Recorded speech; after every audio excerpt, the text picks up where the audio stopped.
उपस्थित अतिथिवृंद एवं सम्मुखर ठिया होइଥିବା मोर माँ बापा तथा मोर छोट बड़ भाई बहन समस्त के मोर जुहार। आमर जते भी प्रॉब्लम थिला आमर अंचल रा सब प्रॉब्लम तो प्रकाश करा जाइछे आउ सब प्रॉब्लम रा सॉल्यूशन करबा पई सर मध्ये कहिछन।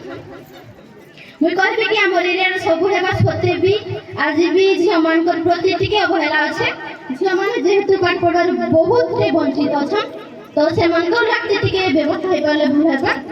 आ गोटे कथा हला वुमेन एम्पावरमेंट के नै कि हमर गार थुआ मामनकर भितरे भी बहुत कमी अछन तो से मनकर नै कि भी वुमेन एम्पावरमेंट के हम बढ़े पारबो।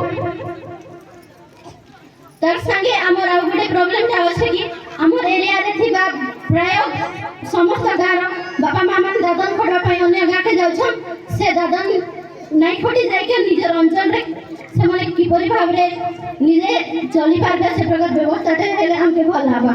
धन्यवाद।